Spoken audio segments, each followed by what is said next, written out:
программабызга Балыкчы шаарындагы Болот Миңжилкыев атындагы балдар искусство мектебинин атайын ушул мугалимдери катышып отурат.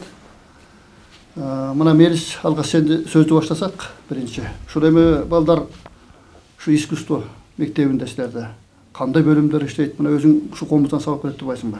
Ушул жөнүндө токтоло кетсең. Мектепте кандай иштер болуп атат деген. Бизде мен ушул иштегениме туура 10 жылдын жүзү болуп калды. Ошо алгач биз иштеп жүргөндө ошо жөнөкөй эле музыкалык мектеп болчубуз. Анан ушу жакында эле бир жылга чукулдап калдык окшойт. Ушу искусство мектеп деген статусту алдык. Аякта көптөгөн бөлүмдөр бар. Абдан ушу легендарлуу аябай баягы тажрыйбалуу мугалимдер иштейт. Гитара классы бар, эстрада вокал, комуз, би, скрипка жана башкалар. Жакшы бөлүмдөр бар.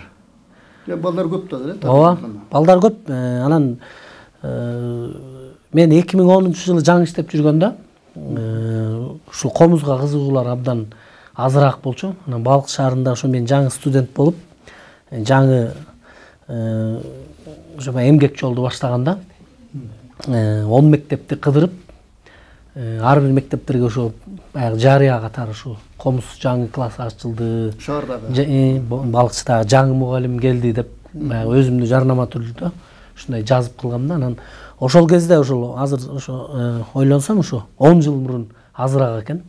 Азыр болсо акчасы, комуздун акчасы канчалык кымбат болсо дагы комузга кызыккан окуучулар абдан көп. Буга дагы абдан баягы сүйүнсөк болот да, себеби ар бир кыргыз баласы кыргыз болгондон кийин баягы профессионалдык түрдө комузду ойнобосо дагы жок дегенде бир ырды кайрыкты ойноп баягы майда күүлөрдү сөзсүз ойногонго милдеттүү деп мен ойлойм да. Комуз деген эми кыргыздын каны менен жаны менен бирге жаралган да. Ооба. Комуз кандай экенин билиш керек. Анан ар бир кыргыздын үйүндө комуз илинип туруш керек да негизи. Ооба. Эми сен айтып туура айтып атасың. Өзү негизи залкар комузчу болбосо дагы ыбырай туманктардай.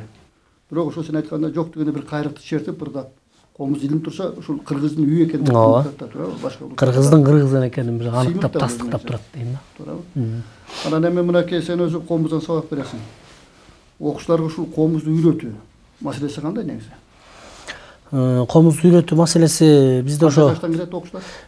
Негизи 3-класстан баштап алабыз. Эми баягы окуучунун өзүнүн дараметине да жараша болот. Кээ бирөө ушул сиздей болгон абалар келип калат. Ушу неберемди берсең жакшы болот эле 1-класс депчи. Анан кээ бирөө баягы кызыгуусуна жараша да болот. Анан мисалы 1-класстарды алып алабыз.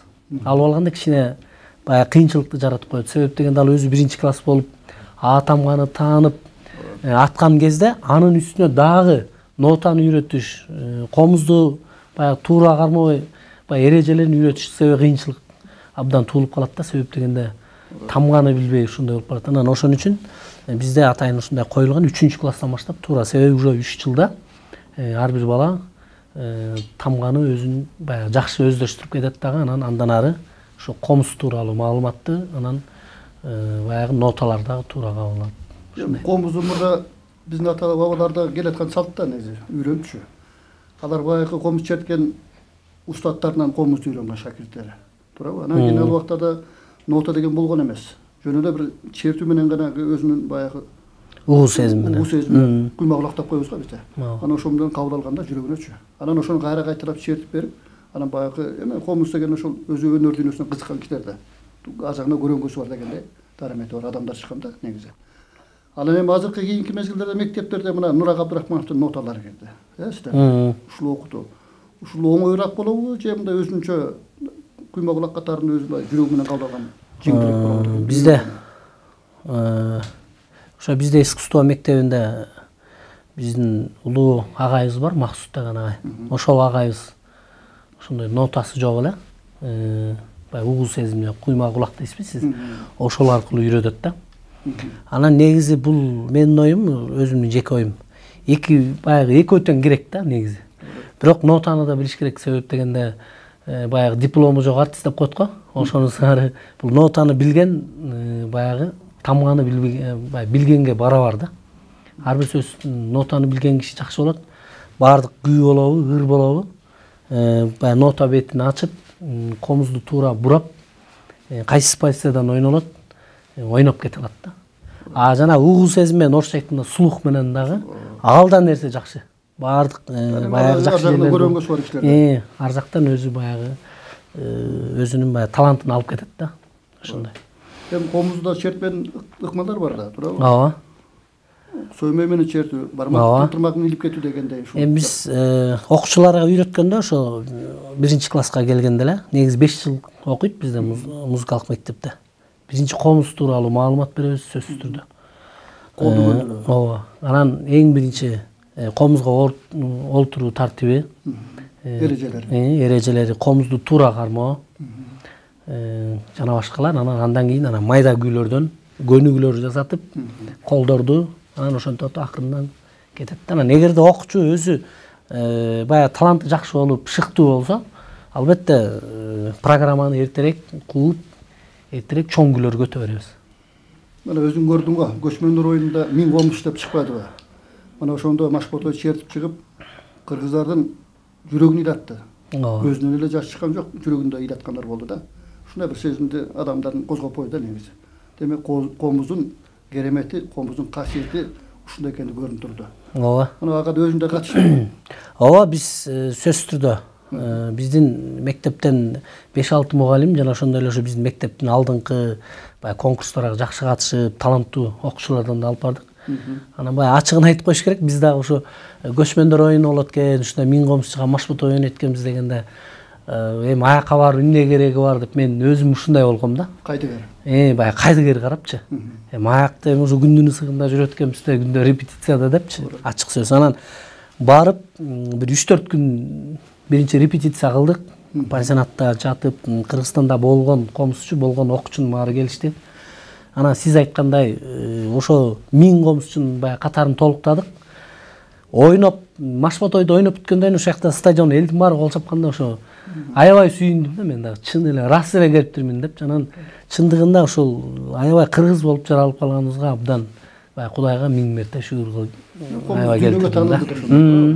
Көрдү. Дүнү жүзүнөн келген оюнчулар келип көрдү да. Туурабы? Бар. Анан ошо көчмөндөр оюнунан кийин дагы баягы окуучуларга абдан көп таасир этип, стимул болду десем да болот да. Мына эми Мерис комуз залында турат бир өзүң күй аттап бересиңби? Анда мен негизи мен дагы ушул өзүм Ыбырай Туманов атындагы музыкалык окуу жайын ушул комуз класс боюнча бүттүм эле. Нарымбек Өмүрзаков деген агайым да. Убакытта мүмкүнчүлүктөн пайдаланып мен да ошо агайыма рахматымды айтам. Кызыл туу деген бир жакшы чыгарма бар. Кыргызды дүйнөгө тааныткан боз үйчүлөрдүн айылы, ошол өзүм да ошо Кызыл туу айылынан болом, Тоңдун. Анан ошол сөзүн кыргыз эл акыны Бактыгүл Чотур эжекебизге жаздыртып, онун биздин көлдөн чыккан Кыргыз Республикасынын эмгек сирген артисти, мыкты оончу композитору Камчыбек Букалаев агабызга буйрутма берип жаздырттык эле. Анан ошол ырды ырдап берейин. Туулган жердин топурагы алтын дейт. Патриоттор ырлардан.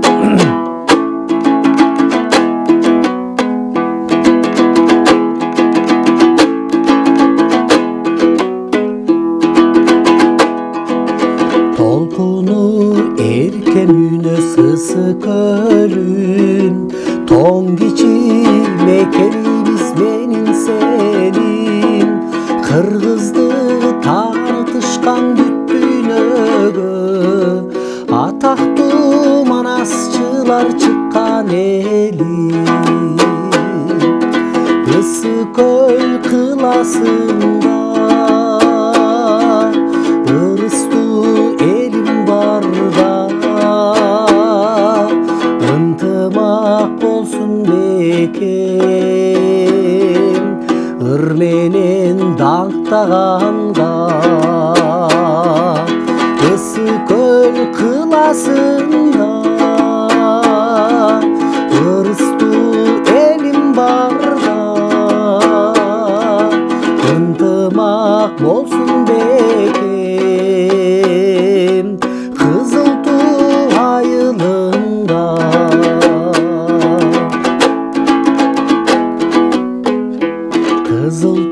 tutulgan ayılım kımbat çerim, görgöndü suktandırgan boz üylörüm. Enan dost meyman dostuk saltın ulap, ak dilek aytıp turat mazar terek. Isı köl kılasında ırıstu elim barda, ıntımak bolsun bekem ır menen dаңктаганда. Isı köl kılasında ırıstu elim barda, ıntımak bolsun bekem kızıl tuğ ayılında. Intımak bolsun bekem kızıl tuğ ayılında, kızıl tuğ ayılında. Rahmat beyler.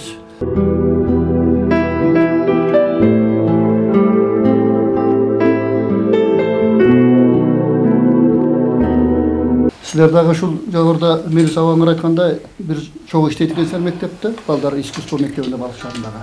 Сен өзүң кайсысына сабак берип атасың, шуну токтоло кетсиң. Сау рахмат. Биринчиден саламатсыздарбы? Ошо күнүңүздөр менен дейли. Биз биринчи ошо сурооңузга жооп берердин алдында өзүбүздү да тааныштыра кетели.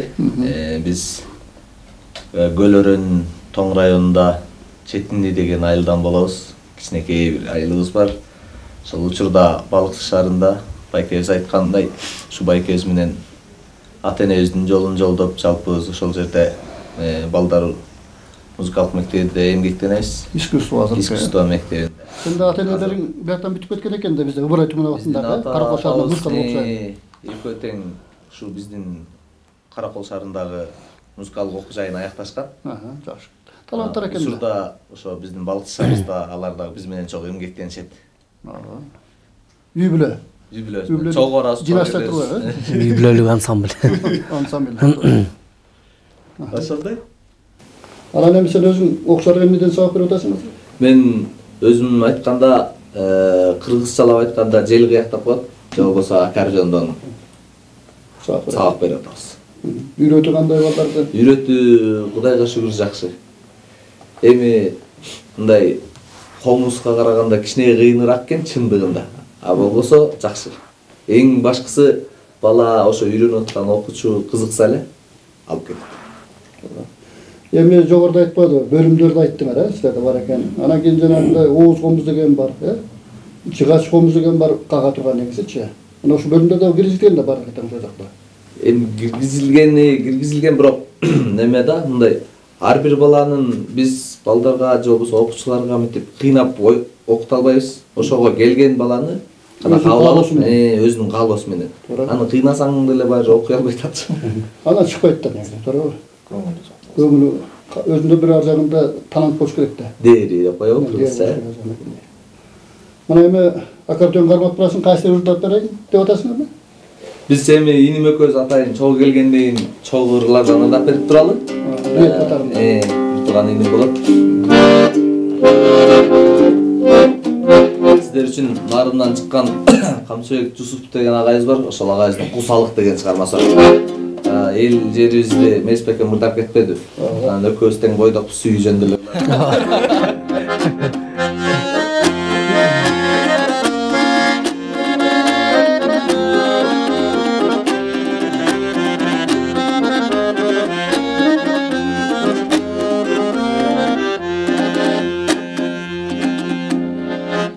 Тартып менин жан дүйнөм, окполжой түштү жүрөгүм.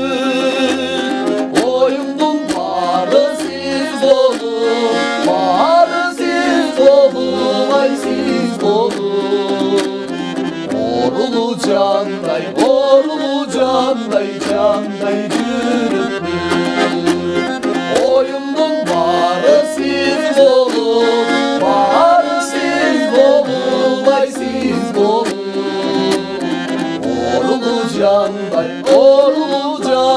jандай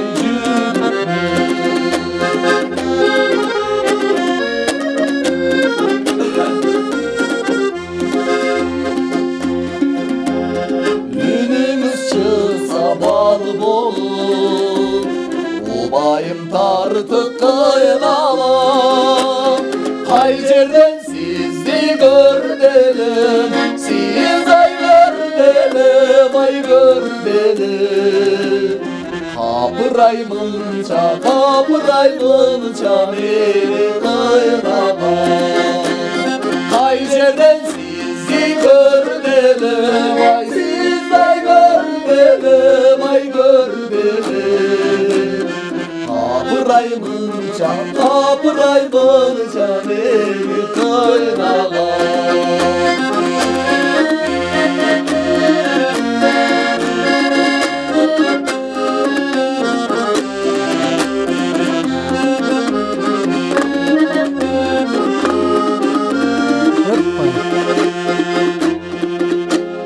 Kulsadar candı kim ayar Büyümezsin üçmez oğlumuz Kol jetkiz boydan kalalım Boydan kalalım ay kalalım Koşumuz selki, koşumuz selki, selki koşumuz Kol jetkiz boydan kalalım Boydan kalalım ay kalalım Koşumuz selki, koşumuz selki, selki koşumuz Koşumuz selki, koşumuz selki, selki koşumuz Rahmat. Mına eme Erbek, sen kolunda komuz Surbayeva. Sen de şu komuzdan sabak üretikesinde de. Ana meyli sağayın bolsa aytты. Jana bölümдөр boyunça toktolup ketти окшойт. Degele komuzda mınakey sen güйлөр çetetikesinde. Anan güy atası bizde mınakey Ыбырай Тумановду айтып жүрөбүз. Карамолдо Орозов атабызды айтып жүрөбүз мынакей, көлдөн чыккан чоң таланттуу залкар комузчулар депчи. Şu güйлөрдү кимдин güйлөрүн чечип жүрөсүң ат карап? Кандай үйрөндүң ушул жөнүндө? Устаттарың ким дегенде? Калый Молдобосанов атындагы Кыргыз улуттук консерваториясында элди курдоо бөлүмүн аяктадым. Ал жакта бизде комуз бөлүмү да бар. Ошол жерде айтылуу азыркы замандын залкары десем деле жаңылбайт болушум керек. Ошо Намазбек Буралиев деген агайыбыздан сабак алдык комуз бөлүмүнөн. Эми комузда кайсы баарынан деле бирден чертсем керек. Бардык авторлар, улуу залкарлардан бардык гүлөрүнөн бирден чертсем керек. Негизи. Эми көбүнчө кара гүлөрдөн жакшы эле билебиз. Өтө көп эмес, өтө аз эмес. Өзүбүзгө жетиштүү десем жаңылбайт болушум керек. Эми Намазбек Буралиев да мынакей бизге канча жол телеге келип, мына буякта өзү комуз жасачы да. Өзүнүн чыгарган гүлөрү да бар алардын. Фактын туурабы? Бар. Ал жана Карамолдо Орозовдун неберелери болот да. Анан эми баягы аккан арттан согат деген ошол экен да көрсөчү. Анан силер дагы мына атаң дагы, энең дагы дегендей мына бүгүн ошо бир үй бүлөдө болуп барыңар деген мына таланттардын ошо болуп атпашыңар дегенчи. Анан кайсы күн чет берейин деп атасың азыр? Ошо консерваторияга барганда бизге жөлөк таяк болуп, башкача айтканда ошо өзүбүздүн Аяш апабыз да болуп кетчү, раматылык ошо биздин Нурзат Орозалиева деген жакшы бир эжебиз бар эле. Ошол эжебиздин Сезимдеги толгоо деген күйсүн азыр колумдан келишинче аткарып берейин.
Рахмат Ермек, мынакей сага да бир суроо эми, ана мен да кошумчалап жооп берели. Бул комузду 3 кыл комуз да безечи. Ошо жанагы атактуу комуздагы Болуш Мадазимов деген болгон. Кара Суу районунда Кахраман деген айылда. Ошол мен ошол айылга барып калып, Болуш акенин үйүндө болуп, ошо комузда 3 кыл комуз эмес, ал киши 6 комузда 6 кыл тагыптыр да комузга. Ошончо жетип. Эмне үчүн ушундай тагып алдыңыз десем, комуздун үнү бийик чыксын деп. Ал жанакында электрондук комузда да чыгып атпайбы, Ушулардын айырмачылыгы барбы? Же өзү эле нукура 3 кыл комуз менен жакшы комуз? Негизи мен 6 кылдык комузду көрбөптүрмүн, бирок 4 кылдык комуздарды көргөм. Ол бизден көлдөн чыккан Рысбек агайыбыз бар. Жунусов ошол агайыбыз да ошондой 4 кыл менен жаңыча варианттагы мындай классика күүлөрдү, чет элге таандык күүлөрдү ойноп чыгып атканын көрүп аткам, бирок 6 кылдык комузду Болуш акеники да бар эле да. Өзү жасаган өз комузу айтты ал кишичи. Şu 6 kıl takanda neyse. Doğuşu büyügerek çıksın деген söz da. Же 3 эле кыл жакшы бар. Негизи нукуралыкта 3 эле кыл менен ойногон жакшы го деп ойлойм да мен. Илгерки ата бабалар мисалы 6 кыл менен ойногон эмес да. Ошолордун күүлөрүн ошондой кылып аткарыш үчүн анда 6 кылдын кереги жок го дейм. Жанагында электрондук кылып аткандар кандай дейм да? Ырысбектер ойноп атпайбы? Эми алар азыркы заманда той топур, чоң-чоң концерттер, чоң-чоң сахналарга чыкканда микрофонду ары бери ташыбай, ал бир чети жакшы да. Ылайык ташылган. Ылайык ташылган. Добушу бийик чыгат, үнү. Албетте эми аппаратурага кошулган комуздук сөз. Бийик эмес, катуу чыгат. Катуу чыгат үнү.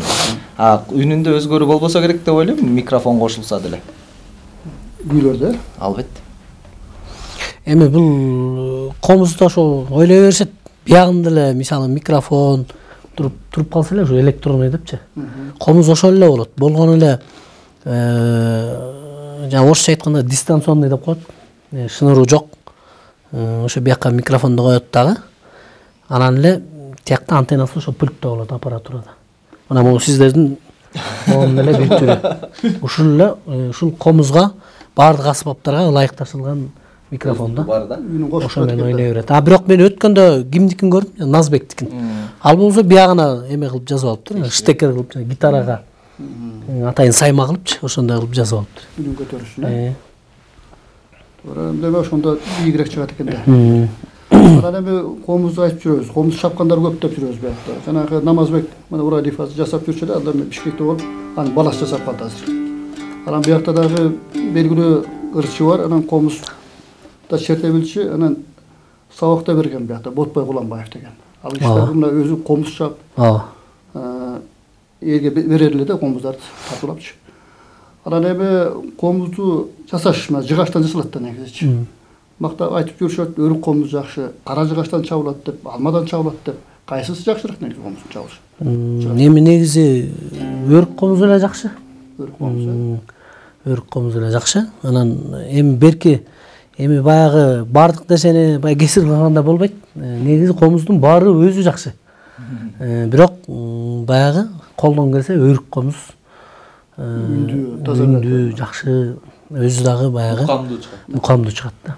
Эми биз комузду көрүп жүрөбүз. Өткөндө жана Сыймык Бешекеев бар эмеспи? Биринчи барыңар болгончу. Мына ошол жанагы Токтогул атадан калган комуз бар экен өзүнчө. Коюна салып чертип жүрөт.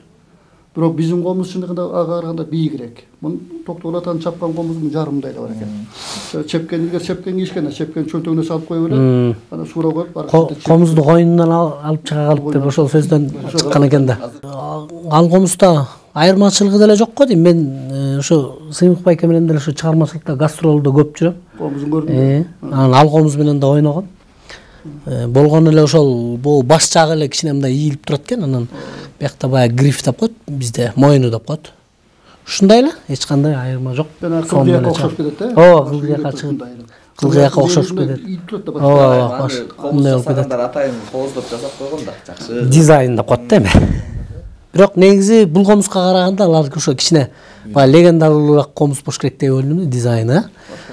Башкача Токтогул атадан калган болсо, үнү дагы башкача чыкса керек алардыкы, мукамдуураак, биздикинен да жакшыраак, илгерки вариантта чыкса керек. Себеп дегенде бул өрүк материал, мисалы башка жана сиз айтып аткан кара жыгач дейсизби? Ошондой материалдар мисалы жыл сайын ойногон сайын алар эскирип уже бир 10 жыл өтсө ал комуздар уже концертке жарабай кала турган комуздар. А бул өрүк комуздар канча жыл сайын эскирген сайын ошончо бышат да бул комуздар. Бышып уже тапталып үнү огош бетер жагымдуу чыга баштайт да. Өзүң каалагандай тембрди бере баштайт. Ошондуктан тиги Сыймыкбай экебиздики комузу жакшы болушу мүмкүн. Анткени Токтогул атабыз качан жаралып, качан ал комузду ойноп, качан таштап кеткен. Күнүн башы камбаркан деп айтып атпайбызбы? Ошол убактарда жанагы маймылдын ишегисинен жанагы бакка илип калган шамалдын желинде термелеп ошондо чыккан депчи. Анан ошол убактарда маймылдын ишегисинен кыл жасаган дешет. Анан кийин биздики малдын эле ишегисинен койдун да, жанагындай ишегилерден ошол кыл жасап жүрдү да.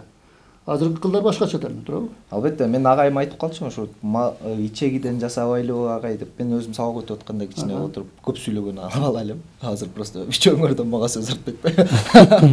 Ошо көп сүйлөгөн бала элем, агайым отуруп алып ар кайсы күнүн тарыхын сурап, комуздун тарыхын сурап, Карамолду атабызды өтө жакшы билет эле.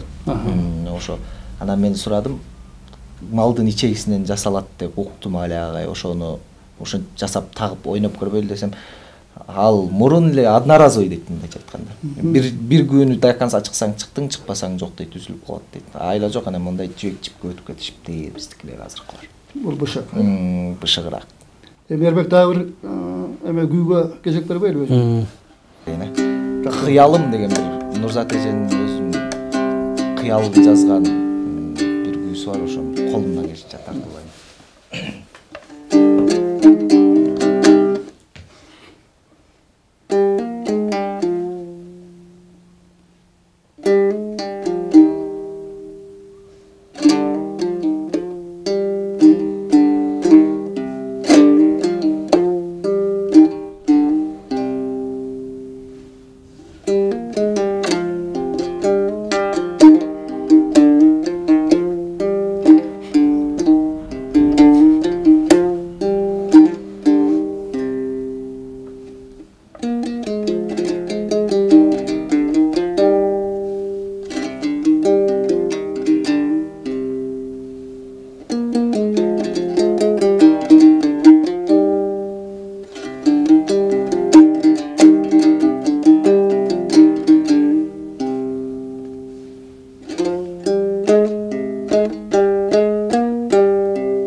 Рахмат Ермек.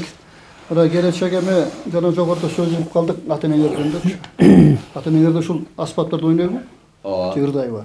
Ойношот, ырдашат дагы. Атабыз негизи өзүнүн бул үйрөнүп окуп чыккан аспабы бул плектр экен. Анан азыркы учурда комуз Ыбырай Туманов атындагы музыкалык окуу. Ал кезде комуз болгон эмес да. Комуз деле болсо керек. Анан плектрди үйрөнүп алыптыр. Комузчулар көп го. Атам экөөбүз өзгөчө болот деп. Сен аккордеон Плектрди ütүп, апабыз болсо комузду үткөн. Бирок азыр биздин мектепте жумушта комуздан сабак беришет. Өкөтөн, жакшы экен. Эми демек мен ойлоп атам, Ермектин комуз чертип барганда ушул ата-энесинин тарбиясы да, карачы, черткен. Мына гүйлөрүн мен ушунчалык жана татынакай. Жаңы гүйлөрдү бул. Ооба. Көпчүлүк элдер уга элек мында. Анан келечектеги мына чыгармачылык үй-бүлө деген бир кызык болот да, чөйрөчү. Талаш тартыш көбүрөөк болсо керек деп силердечи. Бул чыгарма мындай болуп калды, бул күндө мындай болуп калды депчи. Бири-бирибизди мындай ынтымакташып окуп калабыз. Эми балким мен туура эмес жагын айтып атса туура жагынан кабыл алганга аракет кылабыз баардык нерсени. Эми ата-эне деген ошол силердин неме менен кеткенден кийин кесип менен кетип аткандан кийин барыңар, бир кесип аркылап аткандан кийин барыңар. Силер да мына мугалим болот атпайсыңарбы, ата-энеңиздин жолун жолдоп дегендей. Мындай мун чыгармачылык боюнча сүйлөшүп болот да. Бул жери мындай кемчиликтерин айтып турабы? Сөзсүз да. Түз жагын айтып дегендей. Сөзсүз да. Болобу мындай нерселер? Болот да, албетте. Андай болуп турбаса да болбойт. Биздин Мелис апамдын ата-энеси дагы ушундай чыгармачыл адамдар болгондон бизге Мелис бекемдин атасы Бакыт Элебесов деген ал киши да кыйын жакшы музыкант адамдардын бири. Папа дейм мен. Бакыт апам да көп мындай жакшы кеңештерин көп айтты да. Бизге кичинекей кезинде эле инструмент үйрөнгүлө, аспап үйрөнгүлө, ойногула деп. Устат катарында. Көп айтты. Ирчи болуп кетпегиле деп. Эми ырга дагы маани бериш керек да, туура. Ыргашта керек дегендей элдин арасында. Мына эми азыр турасыңарбы, Эрмек экөө кайсы ырды аткарып берсек деп атасыңар? Бир тууган экөө. Неме кылалы? Жаңы чыккандардан бир ырдап берейин. Ишен Мухтар уулу деген жакшы огончу байкебиз бар. Ошол байкебиздин дагы деле убада кылган сүйүзөндүрлөрдөн ырда берейин. Жоготпо биздин сүйүүнү деген бир жакшы чыгармасы бар.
Koşulbay, orlu bana bizden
Рахмат келешек. Мына Мерис жогоруда айтып атпайбы, сенин атаңан дагы бир топ тарбия алганбыз депчи. Сенин атаң дагы чындыгын өнөр дүйнөсүндө жүргөн адам экен да. Ошол жөнүндө токтолсоң, сен да ушул агым ошондон келди да. Ооба, сөзсүз түрдө. Ошо менин атам дагы ушу Элебесов Бакыт айылдан келип, бияка ошо аккордеонго окуйм деп келген экен. Андан кийин ошол убактарда ошондой кызык сезим бар эле да. Аябай аккордеонго көбүрөөк кызыкчу. 60-70 жылдарда. Анан ал убакта биздики анда Ыбырай Тумановду ал элек болчу. Мугалимдер баягы окуучуларды ар бир мугалим баягы чектөө менен иштеш керек да. Анан баягы гитара классы аз болуп калгандыктан гитара классына кирип, анан биякта Эмил деген агайыбыз бар. Бизде музыкалык окуучу эмгектенет дагы деле. Ошол агайдан окуган экен. Ал эми апам болсо өзү ат башыдан болот. Ат башынын Казыбек айылынан. Илгеркиче айтканда пограничник. Ошол айылдан келип үйлөнмө аспап флейтаны коет. Ошол флейтаны окуп, анан ошол жерден тагдыр жолуктуруп, анан үй бүлөлүү болушту. Анан эң биринчи ошо эмгек жолун Покровканын маданият үйүнөн баштаган. Андан кийин түптө иштеди. Анан ошо кийинчерээк балыкчыда иштеп, ошо азыр бир 32-33 жылдын бир жүзү болуп калды иштегенине.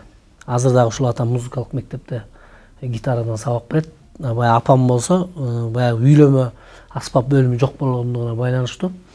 Анан келечек айткандай ага баягы флейтага дагы азыр ушу кызуу өтө эле аз болуп атат. Өкүнүчтүүсү. Апам болсо ошо маданият үйүндө эле эмгектенет. Сен өзүң ушул комуз үйрөнгөн экенсиң да негизи. Ооба. Эми бул негизи адам баласы ошо комуз, аспап үйрөнөм дегендерге ошо кулагыңыздарга күмүш сурак кылып айтып кетишим керек мен да эфирден пайдаланып, мүмкүнчүлүктөн пайдаланып. Бардык нерсе өзүнүн убагы менен болот экен да. Мени дагы кичинекей кезинде ушул аккордеондо окуткан, мен азыр ошол өзүм иштеп аткан жерде аккордеондо окудум. Түптө жүргөндө кларнет деген аспапты окудум. Баягы Эрмек айткандай тентектик кылып келбей качып, гитарада окугам. Анан ошентип жүрүп анан үйдөгүлөр баягы айтып атып анан бияка келишиң керек деп, анан бияка биринчи курска 2006-жылы келип тапшырып, 2 спецте окушуң керек, сен флейтаны дагы, комузду да окушуң керек. Флейтаны окусаң чопочор, сыбызгыларды жөн эле ышкыргандай эле ойноп каласың деп эме кылган. Анан багыт берген, туура баягы арыкты туура чаап, жакшы жолго салган. Анан эми кичине өкүнүчтүү ушул флейтаны окубай калганым, окубай койгом. Анан дагы жакшы ушул комузду дагы жок дегенде ырларды ойноп, анан азыр анча-мынча окуучуларды дагы жакшы тарбиялап атабыз да. Себеби деген жана айтпадым, аткаруучу башка, баягы мугалимдик кесип башка экен. Себеп дегенде менин 3 окуучум эле ошо биздин балдар музыкалык мектепти бүтүп, азыр ошо Күреңкеев атындагы музыкалык окуу жайда окуп атат. Себеп дегенде ошо биздин дагы кичинекей болсо дагы ушу биздин ушу кыргыз элибизге болгон баягы искусствого болгон салым, баягы кошкон салымыбыз дейм. Себеп дегенде ошол келген окуучуларга биз кызыктырып, музыка дүйнөсүнө көбүрөөк маалымат берип, комузду ырдоо жагын, күү четкен жагын баягы стимул беришибиз керек. Үмүттөндүрүп, анан баягы стимул берсек, ошол кесипти тандап, келечекте ошо окуу жайды бүтүп, Эрмекте болуп, консерваториядан окуп, анан келечекте ушундай бир кыргызга кызмат кылган бир жакшы инсан болуп, анан ошонун түбү баягы бизден башталат да. Анан эми мен дагы ушу Эрмекте болуп, баягы күүнү укмуш, баягы жогорку деңгээлде ойной албасам дагы, ушул жакшы баягы мектеп окуучуларына жакшы жол салып кеттим десем болот. Мугалимдик кесипти аркаладым. Анда бир ырга кезек бербейли анда. Анда ооба, ырдап берели. Анан эми сөзсүз түрдө баягы аспапты ойногондон кийин ырдоо жагы да болот. Мен дагы ошо атам менен апам дагы, апам абдан жакшы ырдайт, билесиңер, ат башынын абасы, ат башынын суусу, ар бир ырчысы, ар бир ат башылык ырчы да. Сонун ырдашат. Ооба. Анан ырдап бербесек болбойт. Азыр анда мен шаңдурак кылып Тургуналы Нурматов агайыбыздын кыялдагы бир сезим деген эски чыгармасы бар. Ошол ырдап жүрдүк эле, ошол чыгарманы ырдайлы. Биягыда.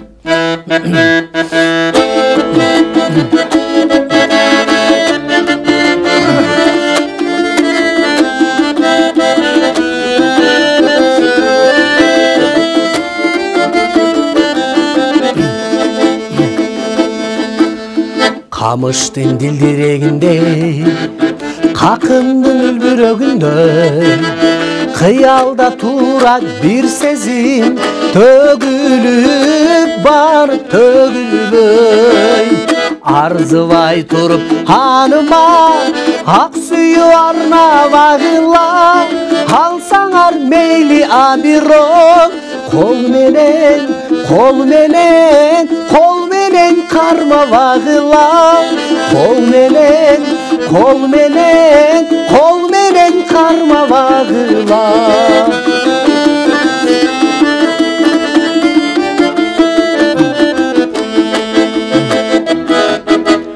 Булуттун бурул көгүндөй, булактын тунук өңүндөй, кыялда туран бир сүрөт, көрүнүп барып көрүнбөй. Арзыбай туруп ханыма, ак сүйүү арнабагыла, алсаңар мейли абирок, кол менен кармабагыла, кол менен кармабагыла.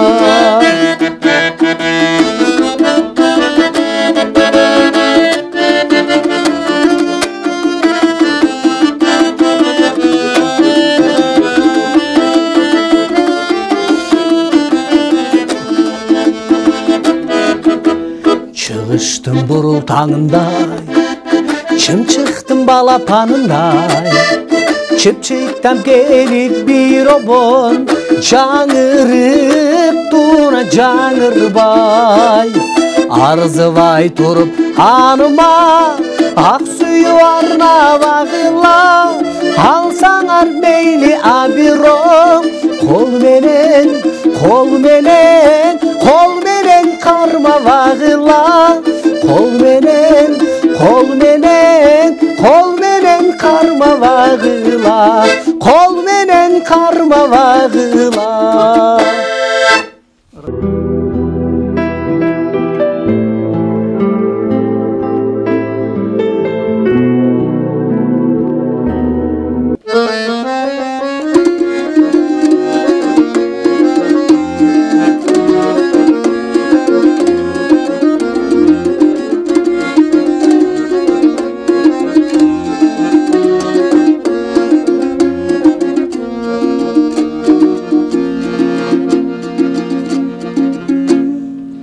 Kayda menin kaydasın bögüç gönül, düştü görüp ömümde görüşmödüm. Gölde süzüp жүргөн bir aklı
сезет аз қалды табарыма жақындашты жолу абалыма bizi bir güç yetenek bana canan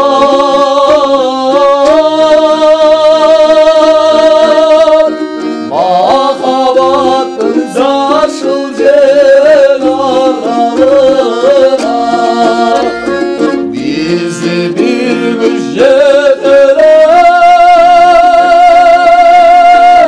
bana canan Mahabatın caşıl cenarlarına Çın suyunun sağlıkın celaralına Jürek sezet az kaldı